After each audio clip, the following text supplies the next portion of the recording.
Agricultura familiar, o rural contemporâneo, é o tema do economista, mestre em desenvolvimento e gestão social pela UFBA e assessor técnico da Companhia de Desenvolvimento e Ação Regional CAR, Ivan Fontes. Agradeço o convite de estar aqui participando desse evento, aliás, desse grande movimento que tomou conta aqui de Lauro de Freitas e do mundo, né? Univerão. Discutir e refletir sobre os temas é algo muito fundamental sobre qualquer tema. E aí o que me coube aqui nessa dinâmica das polêmicas contemporâneas é discutir um tema muito complexo e que eu vou tentar, eu vou adotar aqui uma abordagem um pouco mais leve para que a gente possa discuti-lo melhor. Na verdade, o tema da agricultura familiar, que é um importante segmento social que a gente tem no país, é algo muito complexo, diz respeito a um conjunto de pessoas, a um movimento, ao ato de produzir, a produção de alimentos. Então, um tema bastante complexo e que, nesta tarde de hoje, eu fiz uma opção de abordar esse tema e trazer e contribuir aqui para essas polêmicas contemporâneas, tratar do alimento e aí chegar no tema da agricultura familiar. Então, para aqueles que nos assistem, que mora aqui, por exemplo, em Lauro de Freitas, uma cidade muito populosa, que mora aqui na região metropolitana, a 7ª maior região metropolitana do país, né? Vizinho à 4ª maior cidade desse país, com quase 3 milhões de habitantes, talvez o tema alimentação, a gente tenha um conhecimento dele um pouco mais limitado, apenas no ato de comer. Almoça, toma café, janta, e talvez a gente não se preocupa muito, e como é mesmo que essa comida chega na nossa mesa, como é que a comida chega no local onde eu compro essa comida, quem produz isso, de que forma produz. E nesse ato de comer, eu acho que não tem, talvez assim, uma polêmica por demais contemporânea, é a discussão de que comer é um ato político, no sentido de que aquilo que eu como, a forma como eu alimento, desencadeia muitas outras consequências para a vida da gente, para a vida da sociedade, para a vida de todos nós, para a forma como nos relacionamos com a natureza, esse tipo de coisa. Então, esta é uma sutileza do tema da agricultura familiar e me dá muito prazer em dialogar esse tema aqui e poder submetê-lo a um debate. Espero que isso possa trazer algum tipo de reflexão para nós todos, né? Sobre esse ato que parece simples, corriqueiro, diário, mas aquilo que comemos está determinando aquilo que a gente pensa sobre o mundo e talvez aquilo que a gente quer desse mundo. Então, eu vou tentar aqui, sem nenhuma pretensão de tentar aprofundar por demais esse tema, mas levantar algumas questões para que possa facilitar aqui o nosso debate. Então, insistindo ainda nesse conceito de que do ato de comer, então, evidentemente que a primeira consequência disso é um ato de sobrevivência, né? Nós precisamos nos alimentar para poder estar vivo, né? Isso faz parte do ser humano, isso faz parte de qualquer ser animal. Nós precisamos nos alimentar para a gente estar vivo. Mas, evidentemente, que esse não é um ato apenas de sobrevivência, né? A gente tem que levar em consideração que ele é um ato social, né? Ou seja, o ato de comer nos permite nos socializarmos com a nossa família, com nossos amigos. Há uma tradição nossa, principalmente baiana, que a gente não se reúne a não ser no entorno de uma mesa, a não ser num ato de comer. A gente pode até ter outra finalidade, mas tem que ter comida nesse ato social do encontro, da convívio com a família. Mas, evidentemente, que é um ato cultural, né? A nossa alimentação ela é, em grande parte, fruto de um processo histórico da formação da sociedade em que a gente vive. A Bahia, então, conhecidíssima pela sua diversidade cultural e da sua diversidade gastronômica também. Então, nós, baianos, nos alimentamos muito, a nossa comida diária, a nossa comida, ela tem um processo histórico muito grande de determinação e de formação desse ato. E também a gente não pode deixar de falar que é esse ato político e é nesse ponto que eu queria insistir com vocês. A forma como se é produzida a alimentação, ela é muito determinante por exemplo, para a gente constatar o estágio com que o mundo se encontra, no sentido de preservação da sociedade, no sentido de preservação de rios, de água, de solo, e também, o que é mais importante, no sentido da saúde de nós todos, né? Há uma frase famosa que diz que nós somos aquilo que comemos.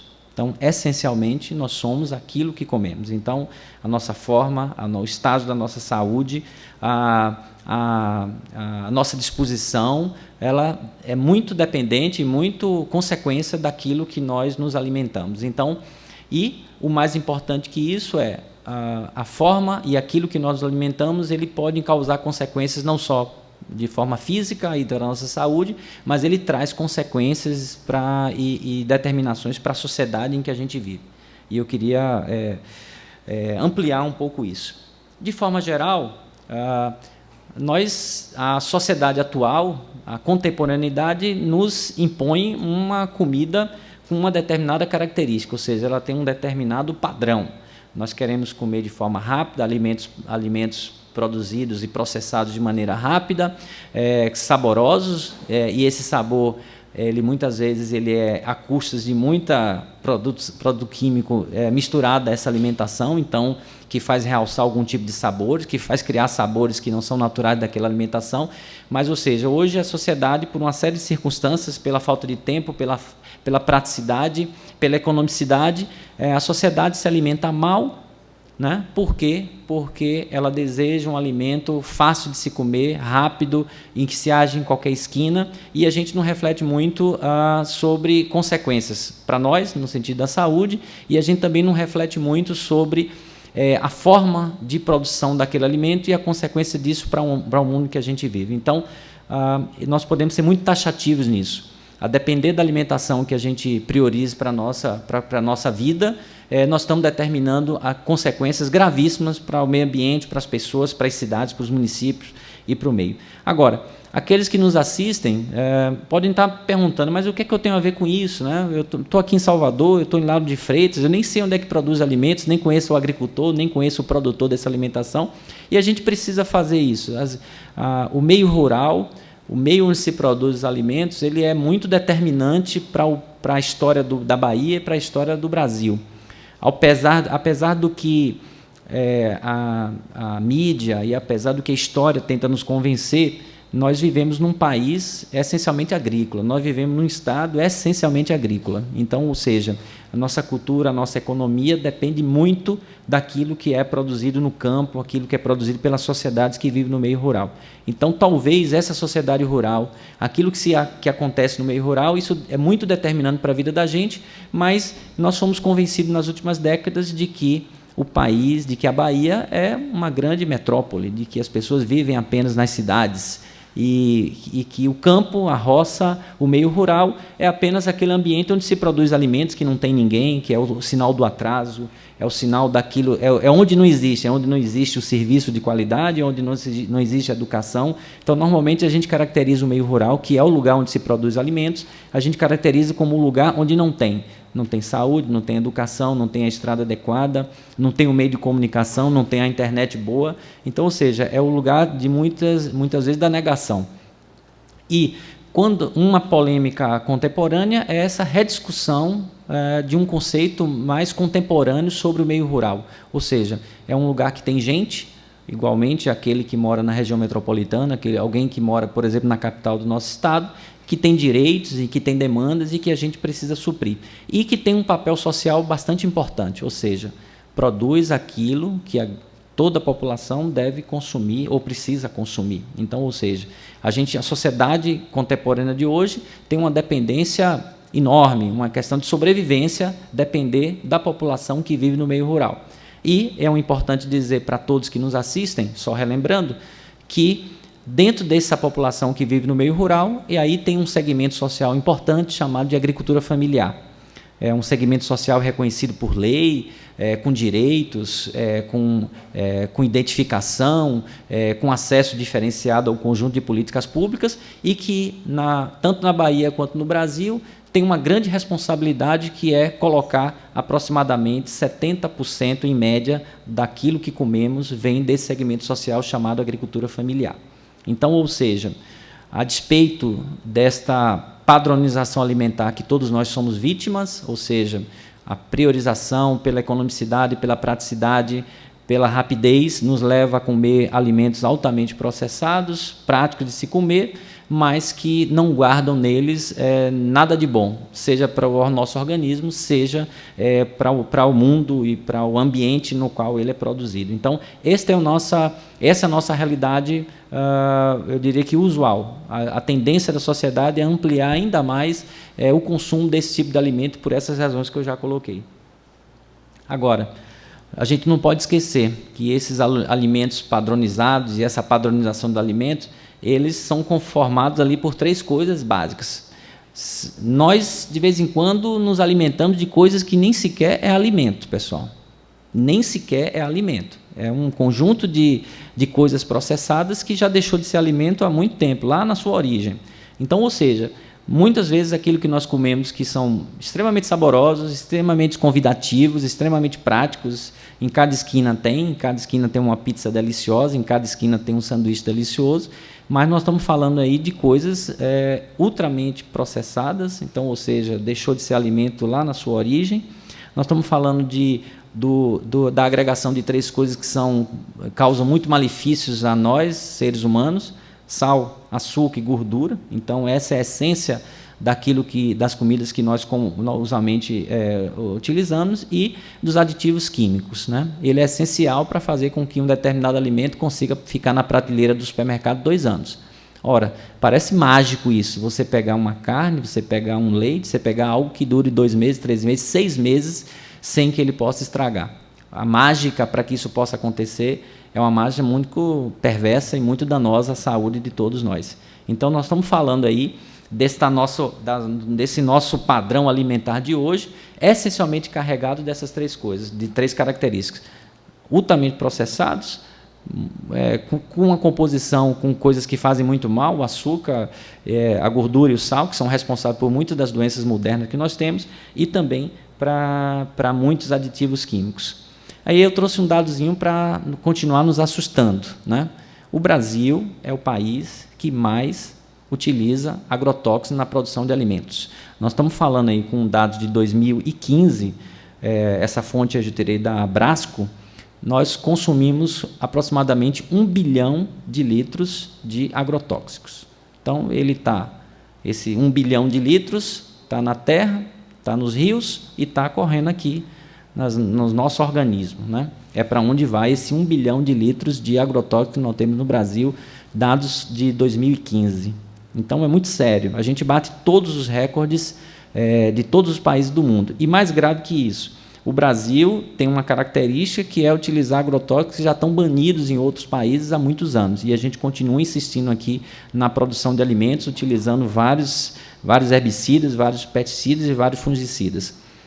Doenças como câncer, como inúmeros outros males que a gente tem na sociedade, é fruto dos resíduos da aplicação desses insumos na produção de alimentos. A literatura médica insiste que nós somos aquilo que comemos. Então, ou seja, a determinação da nossa saúde está intimamente ligada à qualidade da alimentação que a gente come.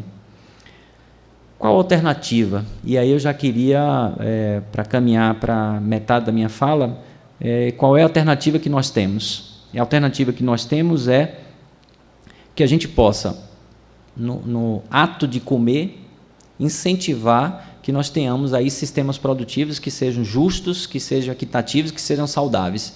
Justo porque você permite o emprego de muita gente, equitativos porque você permite uma participação no processo produtivo de forma mais igualitária. Então, em vez de uma empresa que fica com todo o lucro da produção, quando você procura sistemas mais próximos de produção, ligados à agricultura familiar, você permite uma geração de renda maior.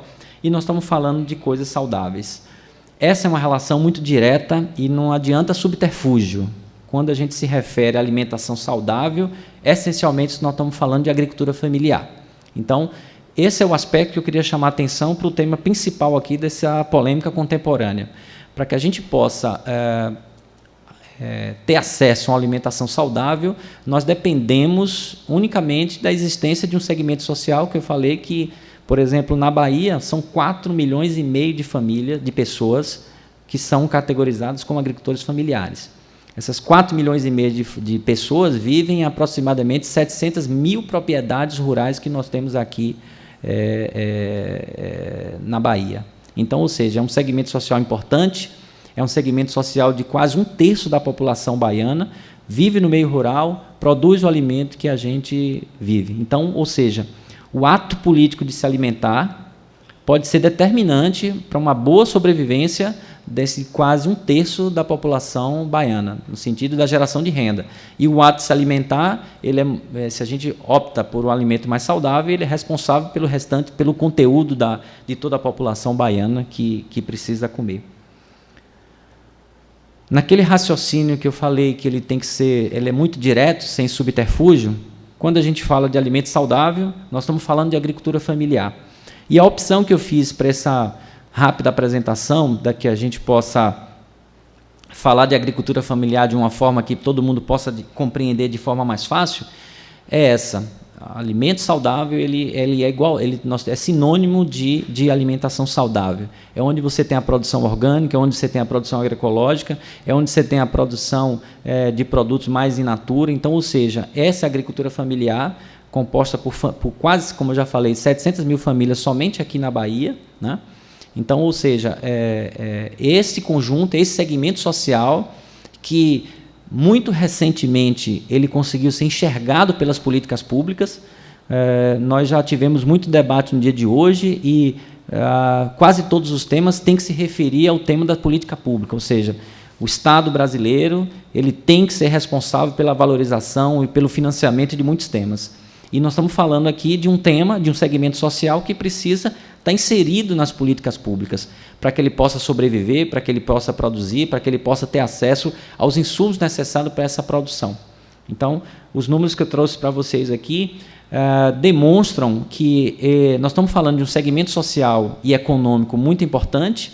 Alguns se referem à população do meio rural sempre como uma população de coitadinhos, de necessitados, mas é um segmento social que produz, que tem utilidade para a sociedade e talvez possam gerar para nós uma mudança na qualidade de nossas vidas. Por quê? Pelo fato de produzirem aquilo que a gente precisa.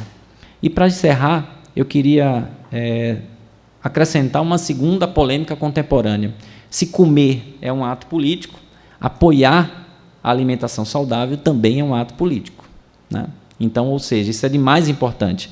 As escolhas políticas que nós fazemos, elas são fundamentais, né? Para que possam valorizar, que possam reconhecer, que possam trazer para o orçamento temas que muitas vezes ficaram relegados. Então, como qualquer política pública que nós temos no Brasil, a gente tem a formação de sistemas públicos dessas políticas, né? O mais conhecido deles é o de saúde, né? Todo mundo já ouviu falar do SUS. A educação é um sistema nacional também de políticas públicas, da assistência social e, mais recentemente, a gente tem a constituição de um sistema único de segurança alimentar. E, na última conferência, ela optou por fazer uma afirmação, foi tema da última Conferência de Segurança Alimentar, da Conferência Nacional, que é comida de verdade no campo e na cidade. Então, a luta nossa, a luta de quem está trabalhando, de quem está reconhecendo essa necessidade de alimentação saudável, é por alimentação de verdade. Nós não estamos falando de outra coisa.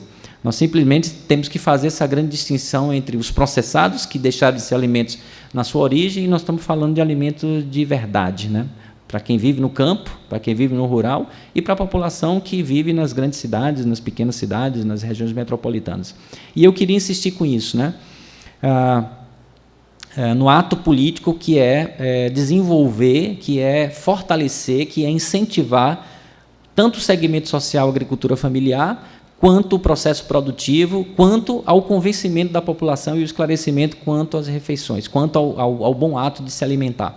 Então, assim, acho que este é um tema muito determinante para a vida de nós todos, né?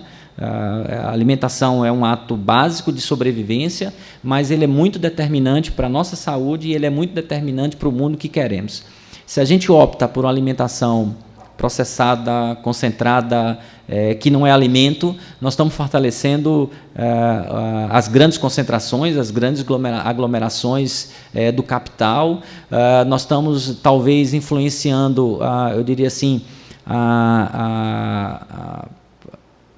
um atentado contra o meio ambiente, porque se eu tenho que produzir alimento, eu tenho que utilizar 1 bilhão de litros de herbicidas e de outros insumos químicos, evidentemente que eu estou danificando e que eu estou fazendo um atentado contra o meio ambiente. E se eu opto por produções mais sustentáveis, que vêm desse segmento chamado agricultura familiar, eu estou, além de estar buscando uma alimentação saudável para mim, eu estou dando a minha contribuição e a nossa contribuição para que o mundo possa ser um pouco mais sustentável. E não há sustentabilidade a não ser em processos produtivos que respeitem o meio ambiente, que respeitem a população que está no meio rural e a população que vive no campo. Então, essa é a contribuição, essa é uma polêmica contemporânea que eu queria que tive a oportunidade aqui de discutir com vocês. Agradeço. Quantas coisas nós podemos mudar a partir do momento em que a gente se conscientiza da importância de não comprarmos alimentos industrializados que prejudicam a nossa saúde e, consequentemente, também nessa questão do ato político, né? Às vezes a gente quer tirar um político, né, de um lugar do poder, e a gente compra um alimento que aquele político, às vezes, assina embaixo, né, na produção daquele alimento. Então, como uma coisa está ligada à outra, né? Você fala do ato político, o ato de comer, porque tem um sistema todo por trás, e eu também pensando aqui nessa relação do político que nós colocamos no poder e da comida que nós colocamos na mesa. Uma coisa está muito ligada à outra, não é? Então, vamos para perguntas. Eu queria só problematizar um pouquinho mais. A questão da industrialização. Ela veio de uma geração anterior à minha, e ela foi consolidada por essa geração e transmitida pela mesma para o seu filho. O jovem, como é que ele vai ter acesso ao conhecimento? Como é que eu vou levar isso até a juventude? Que é necessário ele mudar esse conceito de alimentação, que é imposto a ele também dentro da escola, porque na escola, a escola é coisas pré-pronta, ele toma o Danone pré-pronto, ele toma tudo pré-pronto. E aí eu venho com um discurso que eu quero mudar isso, mas por quê? Como mudar isso dentro? Com relação à juventude, evidentemente que vocês é que vão mudar o mundo, né? Vocês é que vão mudar o mundo, vocês é que vão mudar o padrão das coisas. E o que a gente precisa é ampliar conhecimento. Conhecimento parte de uma ação própria, né? Então as pessoas precisam querer ampliar conhecimento de todas as formas. Nós não estamos falando aqui apenas do saber acadêmico, né? Mas nós estamos falando aqui do entender da vida, de uma posição política que se quer na vida. Mas evidentemente que, como eu falei anteriormente, o Estado brasileiro ele precisa, além de ter ações políticas de orçamento que incentive esse segmento social chamado agricultura familiar, que incentive a produção de alimentos, evidentemente que ele tem um grande papel, que é o de esclarecimento, que é de promoção de temas em que a população precisa se inteirar mais. Mas, evidentemente, que a juventude tem esse grande papel. Primeiro, fazer uma escolha, como tantas outras escolhas ela é capaz de fazer. E o que eu proponho para uma polêmica contemporânea é que a juventude precisa fazer uma outra escolha também, de que mundo quer através da alimentação que escolhe para fazer. Os jovens são talvez levados para essa alimentação mais rápida, mais saborosa, né? Quem compõe os grandes fast food dos alimentos ultraprocessados uma grande maioria é uma juventude. Então ela precisa tomar uma decisão de que mundo quer, né? Precisa ser combativo em todos os temas, e eu acrescento mais esse tema em que a juventude precisa ter uma atuação melhor, que é o mundo que quer através da alimentação, determinado pela alimentação que se deseja.